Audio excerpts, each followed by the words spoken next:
నమస్తే. Welcome to our channel. ప్రస్తుతం మనతో ప్రముఖ ఆధ్యాత్మికవేత్త, ఆస్ట్రాలజర్ అనంత శర్మ గారు ఉన్నారు. వారితో మాట్లాడదాం. నమస్తే అండి. మహాగణాధిపతియే నమః. ఓం దక్షిణామూర్తయే నమః. మన హిందూ సనాతన సాంప్రదాయాలంటే అసలు ప్రతిరోజు ఏదో ఒక విశిష్టత ఉంటుందండి. ఏదో ఒక విశేషమైన దినాలే ఉంటాయి. అవి చక్కగా మనం పాటించుకుంటే ముందు మానసిక ప్రశాంతత ఉంటుంది. తర్వాత వాటి వల్ల మనకి ప్రకృతి నుంచి కూడా చాలా నేర్చుకుంటూ ఉంటాం. వాటిని చూడడం అంటే తెల్లవారుజామునే లేవడం వల్ల కానివ్వండి, మనకి టైం దొరుకుతుంది. చక్కగా అమ్మవారి ఆరాధన కానీ, ఏదైనా ఇంట్లో పూజ కానీ చేసుకునేటప్పుడు దీపం వెలిగించుకోవడం వల్ల ఆ శక్తి, ఆ పాజిటివ్ ఎనర్జీ మన ఇల్లంతా కూడా ప్రసరిస్తూ ఉంటుంది. అలాంటి విశిష్టమైన రోజే ఫిబ్రవరి 8వ తారీఖు భీష్మ ఏకాదశి.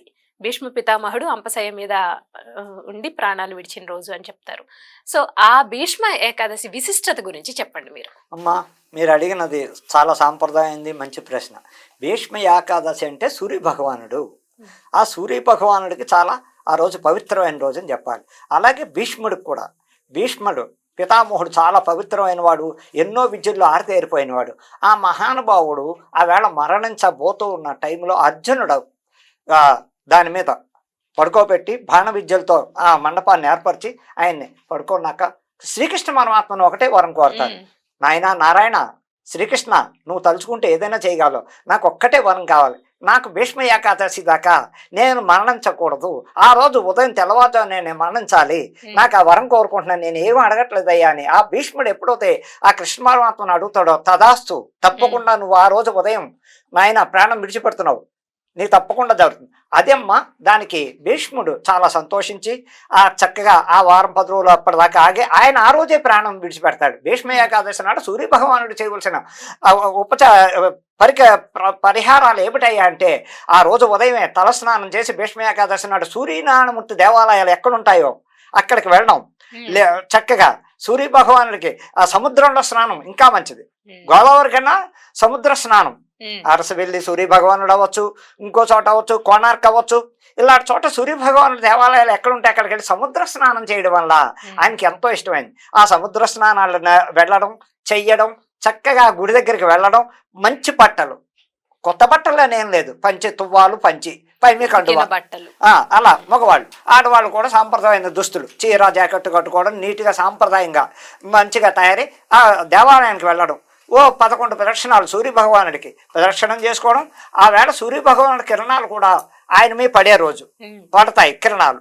ఆ అదృష్టం ఉన్న వాళ్ళకి కనపడుతుంది, లేని వాళ్ళకి కనపడకపోవచ్చు. అలా కనపడిందంటే ఎంతో అదృష్టం అని చెప్పడానికి అసలు భీష్మ ఏకాదశి అసలు పవర్ ఏంటంటే ఆ వేళ సూర్య భగవానుడి కళ్యాణం కూడా చేసుకుంటాడు. పద్మినీదేవిని, ఉషా పద్మిని ఛాయాదేవి, ఆయన ఆ రోజు కళ్యాణం కూడా ఎంతో పవిత్రంగా వేల మంది భక్తులు, లక్షల మంది భక్తులు అది తిలకించడానికి, చూడడానికి, ఆ ప్రసాదాలు స్వీకరించడానికి, అక్కడ పెట్టే భోజనాలు తినడానికి లక్షల మంది భక్తులు ఆ సంబరాన్ని, ఆ ఉత్సవాన్ని చూడడానికి ఎక్కడెక్కడి నుంచో ఆ కోణార్క్ కానీ, అరసవిల్లి కానీ దేవాలయాలు కిక్కిరిసిపోయి ఉంటారు. ఏ ఊళ్ళో సూర్యనమార్ దేవాలయం ఉంటే ఆ ఊళ్ళోనే అనుకోమ్మా, అక్కడ దేవాలయాన్ని ఆ రాత్రి చక్కగా బాణసంచ, ఆ తెల్లవారులు బాణసంచాలు చేస్తారు. ఉత్సవాలు బ్రహ్మాండంగా ఉంటాయి. తెల్లవారు చక్కగా మళ్ళా అన్నదానాలు, తెల్లవారి అయ్యేసరికి మళ్ళా 11 గంటల నుంచి అన్నదానాలు చేస్తూ ఉంటారు. అది ఎంతో పవిత్రతని ఆ సూర్య భగవాను ఎవరైతే ఆరాధిస్తారో భీష్మ ఏకాదశి నాడు, ఆయన పోయిన రోజు, భీష్ముడు పోయిన రోజు కాబట్టి దానికి భీష్మ ఏకాదశి అనే పేరు వచ్చింది. కాబట్టి ఆ కృష్ణ పరమాత్మ ఆయనకు వరం ఇవ్వడం వలన ఇన్ని రకాలు అక్కడ ఉపయోగాలు. సూర్య భగవానుడికి ఇష్టమైన రోజు కాబట్టి ఆ రోజు ఆయన కళ్యాణం చూడడం వలన, ఆయనకి అన్ని రకాలుగా పళ్ళు కాయలు సమర్పించి చక్కగా చేసుకోవడం వలన ఎన్నో రకాలు ఉపయోగపడతాయని చెప్పడానికి, ఆయన అనుగ్రహం ఉంటే సర్వరోగ నివారణం.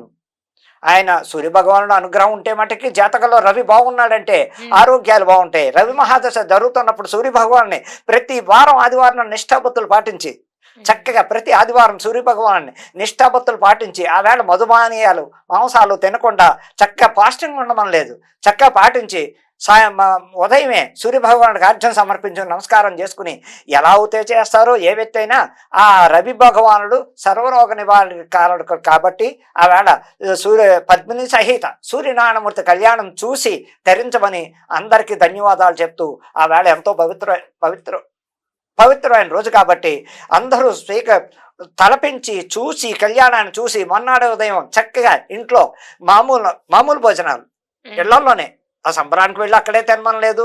కొంతమంది పెడతారు, కొంతమంది వెళ్ళలేని వాళ్ళు ఉంటారు. ఇంట్లో చక్కటి వెజిటేరియన్ ఫుడ్, ఓ స్వీటు హాటుతో చేసుకోవడం, ఓ కూర పప్పు సాంబార్తో చక్కగా చేసుకుని ఆ భోజనం చేశాక చక్కగా వాళ్ళు ఎప్పుడైనా ఎక్కడికైనా వెళ్ళొచ్చు, ఏ పనైనా చేయ. అసలు సూర్యభగవాన్ నమ్ముకున్న వాళ్ళకి ఎటువంటి దోషాలు ఉండవు. ఆయన ఇచ్చే శక్తి ఇంత అంతా కాదు, అసలు పవరే సూర్యభగవానుడు.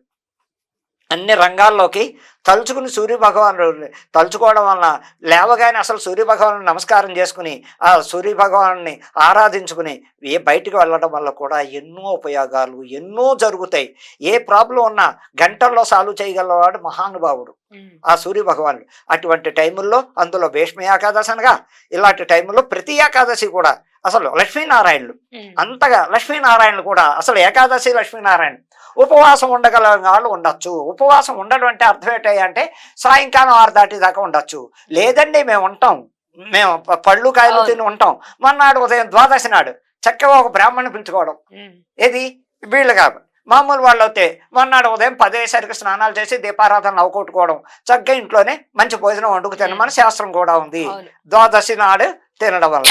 అందుకేనమ్మా సూర్యభగవానుడు భీష్మ ఏకాదశి నాడు ఆ లక్ష్మీనారాయణ కూడా పూజించమని శాస్త్రం ఉంది. లక్ష్మీ కటాక్షం కలగాలన్నా, ఆ నారాయణ కటాక్షం కలగాలన్నా, మనలో సర్వ సమస్యలు పరిష్కారం అవ్వాలన్నా, మనకి లక్ష్మీ కటాక్షం కావాలన్నా ఆ రోజు పూజించడం వల్ల ఆరాధించడం వల్ల వచ్చే ఉపయోగాలు ఎన్ని అన్ని కాదు తల్లి. సర్వ జనులకి చెప్పే ఉపయోగం ఏంటంటే సూర్యభగవానుడు ఆరాధన చెయ్యండి బాగుంటారని చెప్పడానికి ఆస్కారం ఉంది. ఆ రోజు చేయవలసింది ఏమిటంటే అమ్మా, అన్నిటికన్నా సూర్యభగవానుడు ఇష్టమైంది ఆ రోజు కూడా బెల్లంతో పాయసం. బెల్లంతో పాయసం అసలు సూర్యభగవానుడు బెల్లంతో పాయసం అంటే చాలా ఇష్టమైంది. అలాగే ఆ రోజు చిక్కుడాకు దొరికితే చిక్కుడాకు, లేదు తామలపాకు, ఇంకా అంతకన్నా ప్రథమైన ఆ జిల్లేడాకు. ఆ జిల్లేడాకులో అయినా సరే అసలు ఆ ప్రసాదం పొంగలి వండుకుని దేవాలయాల దగ్గర చక్కగా వేళ పొంగలు వండుతారు ఎంతో మంది. ఆ కట్టెలు పొయ్యి పెట్టుకుని కుండలు ఉంటే కుండలు, గిన్నెలు ఉంటే గిన్నెల్లో ఆ పాలు పొంగేంత వరకు ఆగి బియ్యం అందులో పోసి పాలు పొంగాలి. ఆ రోజు 3 సార్లైనా పాలు పొంగాక అందులో కొత్త బియ్యం చక్కగా అందులో వేసి అది ఉడుకుతూ ఉన్న టైంలో అన్నం దగ్గర వస్తులో బెల్లం మంచిగా గుండ చేసి అందులో వేసుకుని అది మంచిగా తయారక పరమేశ్వరుడికి నివేదన ఇచ్చి నైవేద్యం పెట్టి చెరుకు గడతో చెరుకు ముక్కతో కలపాలి, కానీ గరిటలో అది పనికిరాదని శాస్త్రం. అందుకని ఆ రోజు అక్కడ కూడా ప్రసాదాలు అందరికీ వచ్చిన వాళ్ళందరికీ చక్క ఆకులోనే ఏదో డొప్పలు ఉన్నా సరే ఈ డొప్పల్లో కానీ ప్రసాదం పెట్టి వాళ్ళు కూడా స్వీకరించి దేవాలయం దగ్గర పొంగలు పొంగించడం వల్ల కూడా భీష్మ ఏకాదశి నాడు తప్పు లేదు. ఆయనకి ఇష్టమైందే అది. ఇదే అని కాదు, రథసప్తమి నాడే చెయ్యాలని కాదు, రథసప్తమి నాడు భీష్మ ఏకాదశి నాడు కూడా ఆయనకి ఈ నివేదన పెట్టడం వల్ల ఎంతో పవిత్రత ఉంటుంది. అలా చేసుకోవడం వల్ల ఇళ్లలో సుఖ సంతోషాలు ఆరోగ్యాలతో బాగుండడం, జాబు లేని వాళ్ళకి జాబు, దారి లేని వాడు దారి, ఆడపిల్లలు అయితే పెళ్ళిళ్ళు కుదరడం, ఇన్నేక రకాలుగా ఆ సూర్యభగవానుడు పద్మిని సహిత ఉషా పద్మిని ఛాయాదేవి సహిత శ్రీ సూర్యనారాయణమూర్తిని ఆరాధించిన వాళ్ళకి చాలా చక్కటి ఫలితాలు ఇస్తాడని చెప్పడానికి ఆస్కారం ఉంది. అందరూ వినండి, చక్క ఇలాంటి పండగలు వచ్చినప్పుడు ఆచరించండి, ధర్మాన్ని పాటించండి, 10 మందికి తెలియపరచండి అని చెప్పడానికి. అమ్మా ధన్యవాదాలు. రైట్ అండి, నిజంగానే భీష్మ ఏకాదశి రోజు పాటించాల్సిన విధి విధానాల గురించి చాలా చక్కగా వివరించారు గురుగారు. ధన్యవాదాలండి.